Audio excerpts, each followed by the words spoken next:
Perkenalkan, kami mahasiswa Universitas Esa Unggul dari Fakultas Ekonomi dan Bisnis, Prodi Akuntansi, akan membahas materi audit internal dengan saya, Sakila Marta Wijaya. Saya Linda Febriani. Saya Jenny Valencia. Saya Divani Puspa Jelinda. Saya Anggreni Fadila Nurrahman. Pembahasan yang pertama itu adalah definisi audit internal. Apa sih audit internal itu? Audit internal adalah suatu aktivitas independen dalam memberikan jasa konsultasi dan penjaminan secara objektif yang dirancang untuk memberikan nilai tambah dan perbaikan operasi suatu organisasi. Jadi, audit internal itu berperan sebagai pihak yang membantu organisasi dalam melakukan pengecekan apakah kegiatan dan sistem yang dijalankan sudah efektif dan juga memberikan manfaat bagi perkembangan organisasi. Dan audit internal juga membantu perusahaan dalam mencapai tujuannya dengan cara menggunakan pendekatan yang sistematis dan terarah dalam mengevaluasi dan memperbaiki efektivitas seperti pengelolaan risiko, pengendalian, dan juga proses tata kelola atau governance proses. Yang selanjutnya adalah tujuan dan manfaat audit internal. Tujuan audit internal yang pertama adalah mengevaluasi kontrol internal. Artinya, audit internal memeriksa apakah sistem pengendalian di dalam organisasi sudah berjalan dengan baik untuk mencegah kesalahan ataupun kecurangan. Yang kedua, ada menjamin keamanan digital. Audit internal juga membantu untuk menemukan proses kerja yang kurang efektif agar bisa diperbaiki, sehingga pekerjaan jadi lebih cepat, hemat biaya, dan hasilnya pun lebih baik. Yang ketiga, ada mengantisipasi masalah. Audit internal juga memastikan bahwa sistem teknologi dan data perusahaan terlindungi dari ancaman cyber, pencurian data, atau akses yang tidak sah. Yang keempat, ada meminimalisir risiko. Audit internal juga membantu organisasi untuk mengenali dan mengelola risiko yang mungkin muncul dalam kegiatan operasional, keuangan, maupun hukum. Dan tujuan yang terakhir adalah menerapkan kepatuhan.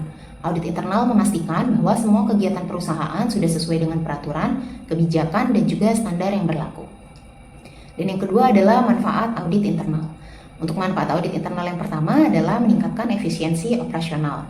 Audit internal ini membantu organisasi untuk menemukan cara kerja yang lebih efektif dan efisien, sehingga waktu dan biaya bisa lebih dihemat tanpa mengurangi kualitas. Yang kedua, memperkuat pengendalian internal. Audit internal memastikan bahwa pengawasan terhadap aktivitas perusahaan sudah berjalan dengan baik. Tujuannya adalah untuk mencegah terjadinya kesalahan, penyalahgunaan, ataupun kecurangan. Dan manfaat yang terakhir adalah meningkatkan keandalan laporan keuangan. Audit internal juga memastikan bahwa data keuangan dicatat dan disajikan secara akurat, sehingga laporan keuangan dapat dipercaya untuk pengambilan keputusan. Ruang lingkup audit internal untuk menentukan apakah 1. Informasi keuangan dan operasi non-keuangan akurat dan reliable. 2. Risiko usaha dapat diidentifikasi dan diminimalisasi. 3. Regulasi eksternal serta kebijakan dan prosedur internal dipatuhi. 4. Kriteria operasi yang memuaskan dapat dicapai. 5. Sumber daya digunakan secara ekonomis dan efisien. Dan yang terakhir, tujuan organisasi dapat dicapai secara efektif. Perbedaan audit internal dan audit eksternal. Audit internal, 1. Subjek adalah pegawai organisasi yang bersangkutan.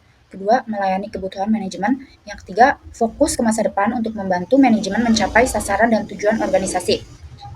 Yang keempat, berkepentingan secara langsung dalam pencegahan fraud. Yang kelima, independen terhadap aktivitas yang diaudit. Dan yang terakhir, review atas aktivitas dilakukan secara terus-menerus.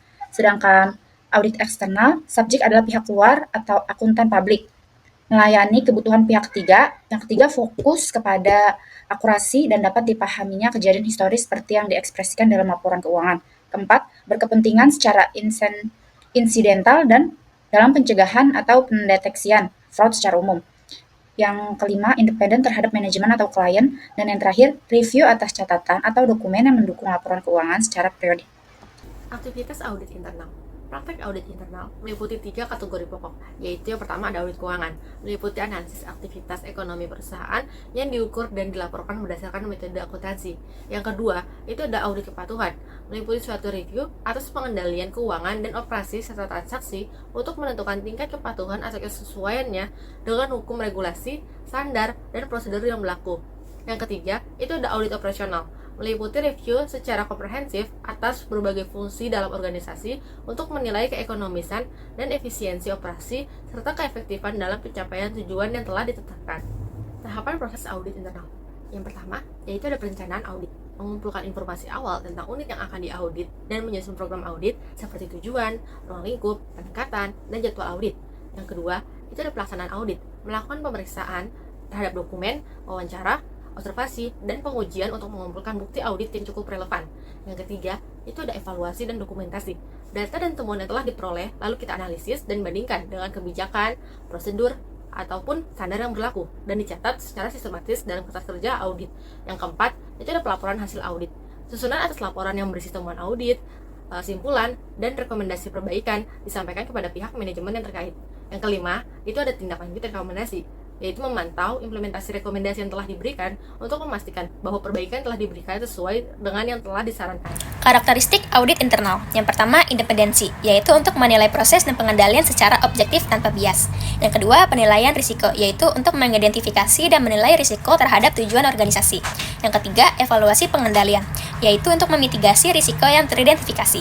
Yang keempat, kepatuhan, yaitu untuk memastikan kepatuhan terhadap hukum, peraturan, serta kebijakan dan prosedur internal. Yang kelima, pelaporan, yaitu untuk mengkomunikasikan temuan, rekomendasi, dan observasi kepada manajemen dan dewan direksi. Yang keenam, peningkatan berkelanjutan, yaitu untuk memberikan rekomendasi guna meningkatkan efisiensi dan efektivitas organisasi. Yang ketujuh, pemantauan, yaitu memantau implementasi rekomendasi audit dan melacak kemajuan dari waktu ke waktu. 8. Profesionalisme, yaitu mematuhi standar profesional dan pedoman etika saat melakukan audit. Yang kesembilan, kolaborasi, yaitu berkolaborasi dengan fungsi lain dalam organisasi untuk mencapai tujuan bersama. 10. Adaptabilitas, yaitu mampu beradaptasi terhadap perubahan lingkungan organisasi, termasuk risiko, peraturan, dan praktis bisnis baru. Kualifikasi yang dibutuhkan auditor internal.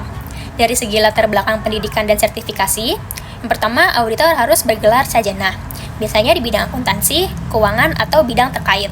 Yang kedua, Certified Internal Auditor atau CIA, yaitu standar untuk kualifikasi audit internal. Yang ketiga, memiliki sertifikasi tambahan seperti Certified Fraud Examiner atau CFA, atau Certified Information System Auditor atau CSA untuk peran khusus. Dari segi keterampilan dan pengalaman utama, auditor harus memiliki pengetahuan manajemen risiko dan kepatuhan untuk menilai dan mengelola risiko internal. Kedua, auditor harus memiliki kemampuan analisis dan pemecahan masalah untuk mengevaluasi data dan proses yang kompleks. Yang ketiga, auditor harus memiliki keterampilan komunikasi untuk menyampaikan temuan dan rekomendasi secara efektif.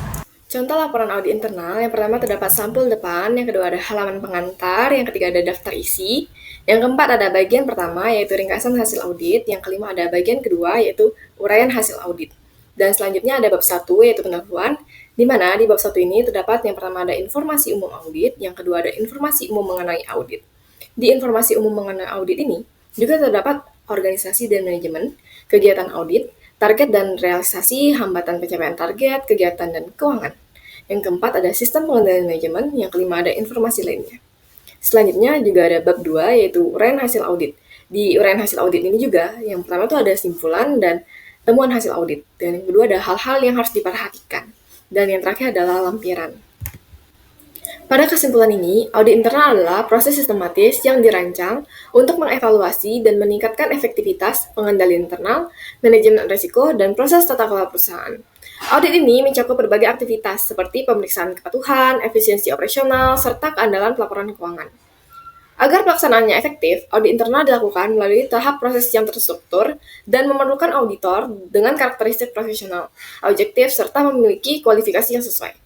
Dengan demikian, audit internal menjadi alat penting dalam memastikan organisasi berjalan secara efisien, transparan, dan akuntabel.